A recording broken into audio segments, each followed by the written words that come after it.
नमस्कार दोस्तों, इस वक्त भारत और पाकिस्तान के बीच तनाव चरम पर है। यूं कहें कि दो लोगों की लड़ाई में पहली थप्पड़ मार दी गई है तो अतिशयोक्ति नहीं होगी। ये गर्माहट शोलों में बदलेगी या नहीं, ये तो भविष्य ही जाने। फिलहाल हम लोग जानते हैं दोनों देशों की खासियत और खामियों को, साथ ही समझने की कोशिश करते हैं उन बारीकियों की जिन पर ध्यान देकर कोई भी देश अपना पल्ला भारी कर सकता है। शुरुआत करते हैं कुछ सामान्य जानकारियों से। जैसे विश्व में भारत चौथा सबसे शक्तिशाली देश है, वहीं पाकिस्तान का 12वां स्थान है। भारत का सैन्य बजट करीब 74 अरब डॉलर है, वहीं पाकिस्तान का 6.3 बिलियन डॉलर है। भारत के सक्रिय सैनिक 14.5 लाख और रिजर्व सैनिक 11 लाख के करीब हैं। वहीं पाकिस्तान के पास वर्तमान में 6.5 लाख सक्रिय सैनिक व 5 लाख रिजर्व सैनिक हैं। भारत विश्व का दूसरा सबसे बड़ा स्थायी सैन्य बल है, वहीं पाक का 6वां स्थान है। रक्षा उपकरणों की बात करें तो सबसे पहले नाम आता है टैंक का।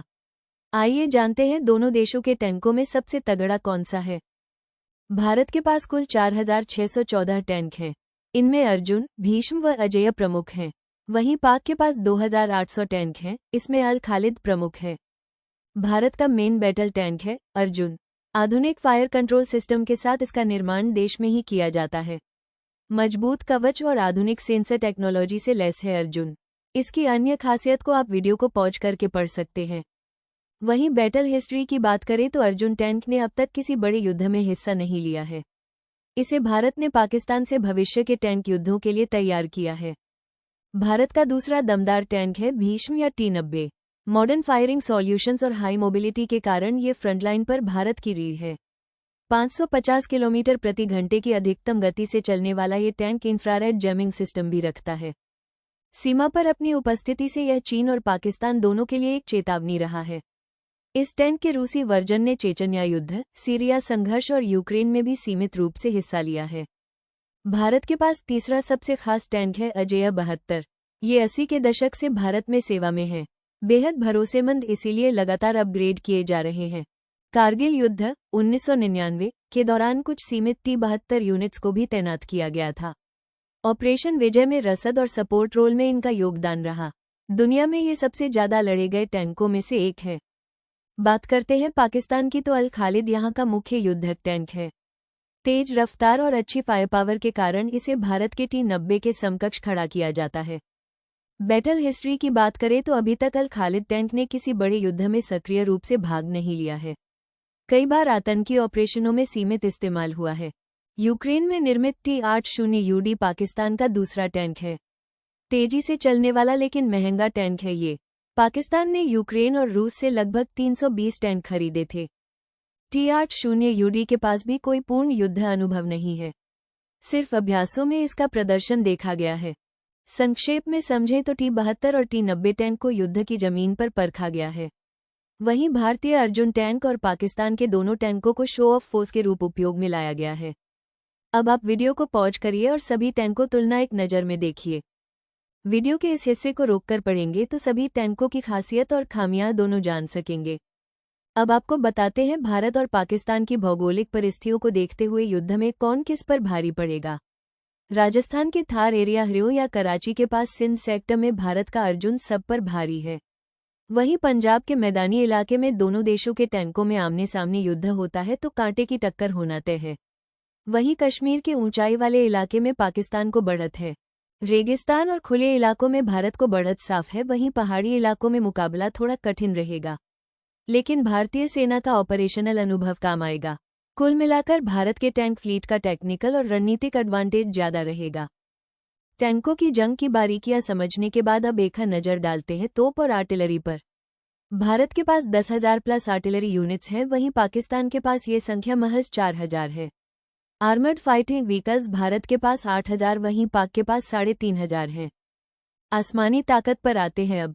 भारत के पास राफेल, सुखोई, मिग-29, तेजस और मिराज 2000 जैसे लड़ाकू विमान हैं। आइए समझते हैं इनके प्लस और माइनस।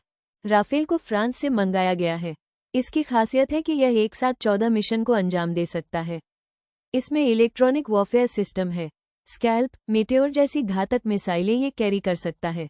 2222 किमी प्रति घंटा की स्पीड है और यह एयर टू एयर रिफ्यूलिंग के साथ 3700 किमी की रेंज रखता है। भारत के पास विश्व का सबसे बड़ा सुखोई बेड़ा है। ये ब्रह्मोस सुपरसोनिक क्रूज मिसाइल ले जाने में सक्षम है। रिफ्यूलिंग के साथ इसकी रेंज 8000 किमी तक है। MiG-29 भारत का सबसे पुराना और भरोसेमंद है। एयर टू एयर कॉम्बैट में ये बेहद फुर्तीला है। इसके नौसेना संस्करण INS विक्रांत और विक्रमादित्य पर तैनात हैं।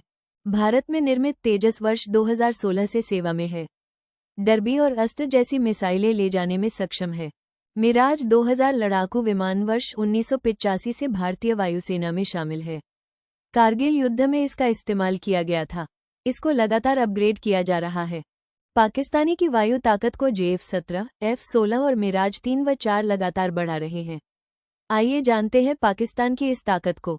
पाकिस्तान और चीन के जॉइंट प्रोजेक्ट से निर्मित JF-17 वर्ष 2007 से सेवा में है। इनकी संख्या 150 बताई जाती है। ये पाकिस्तान वायुसेना की रीढ़ है। पाकिस्तान ने F-16 अमेरिका से लिए हैं, हालांकि प्रतिबंध के कारण अब नए विमान अमेरिका नहीं दे रहा है। शानदार एयर टू एयर क्षमता वाला ये लड़ाकू विमान 2400 किमी प्रति घंटा की रफ्तार पर उड़ सकता है। ये पाकिस्तान का सबसे पुराना लड़ाकू विमान है। इनको लगातार अपग्रेड किया जा रहा है। अब आप वीडियो को पॉज करिए और एक नज़र में खुद तुलना करिए कि आंकड़ों में कौन बेहतर है। इस तुलना से स्पष्ट है कि भारत की वायुसेना तकनीकी और संख्यात्मक दोनों दृष्टि से पाकिस्तान से आगे है। फाइटर जेट्स की तुलना के बाद भारतीय और पाकिस्तानी वायुसेना की अन्य ताकतों की तुलनात्मक अध्ययन भी यहाँ आपके लिए है।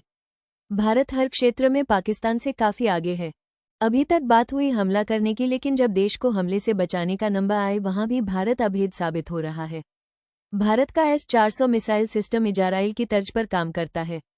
वहीं पाकिस्तान के पास चीन से आयातित डिफेंस सिस्टम है, जो हाल ही में फेल साबित हुआ है। अब बात करते हैं उस क्षेत्र की जहां पाकिस्तान पानी मांगता है। जी हां, नौसेना की। INS विक्रांत और विक्रमादित्य जैसे 2 एयरक्राफ्ट कैरियर भारत के पास है, वहीं पाकिस्तान के पास एक भी एयरक्राफ्ट कैरियर नहीं है। INS विक्रांत को भारत का गर्व माना जाता है। ये 2022 से भारतीय नौसेना की सेवा में है। ये 30 से अधिक लड़ाकू विमान ले जाने की क्षमता रखता है। ये पूर्ण रूप से भारत में निर्मित है। INS विक्रमादित्य के रूप में एक रशियन ताकत वर्ष 2013 से भारतीय सेवा में है। अरब सागर में भारत का दबदबा बनाए रखने में इसकी महत्वपूर्ण भूमिका है। इनके अलावा अन्य सक्रिय युद्धपोत भी हैं जो भारत की सरहद की रक्षा में दिन रात लगे हैं। भारत के पास बैलिस्टिक मिसाइल सबमरीन और न्यूक्लियर अटैक सबमरीन है, वहीं पाक इसमें पिछड़ा है। भारत के पास डीजल इलेक्ट्रिक सबमरीन की संख्या 15 से अधिक है, वहीं पाकिस्तान के पास चीन निर्मित 8 डीजल इलेक्ट्रिक पनडुब्बियां हैं। आज के दौर में परमाणु हथियारों की तुलना के बिना किसी भी देश की ताकत का आंकलन करना मुश्किल है। बात करते हैं भारत की, तो यहाँ 160 से 200 परमाणु हथियार हैं, वहीं पाकिस्तान 160 परमाणु हथियार रखने का दावा करता है। भारत की अग्नि मिसाइल 5000 किमी की रेंज रखती है, वहीं पाकिस्तान की शाहीन की रेंज 2750 किलोमीटर है। स्पेस और साइबर वॉरफेयर में भारत कहीं आगे है। तकनीकी में भी पाकिस्तान पास नहीं भटकता। वीडियो को पॉज करके एक तुलनात्मक अध्ययन करिए और अंदाजा लगाइए कि अगर तनाव युद्ध में बदलता है तो कौन बचेगा और कौन मिटेगा। स्पेशल फोर्सेस की बात आती है तो भारत के पास खतरनाक पैरा एसिफ, नौसेना के माकोज और NSG कमांडो के रूप में बहुत ही शक्तिशाली फौज है। वहीं पाकिस्तान के SSG भी काफी मशहूर हैं।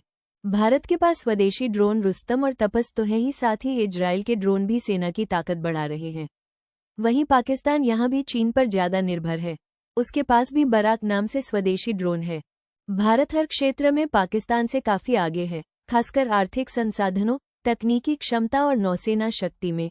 इसके बावजूद पाकिस्तान के पास भौगोलिक स्थिति यानी सीमा पर छोटी दूरी और चीन का समर्थन जैसे कुछ लाभ हैं।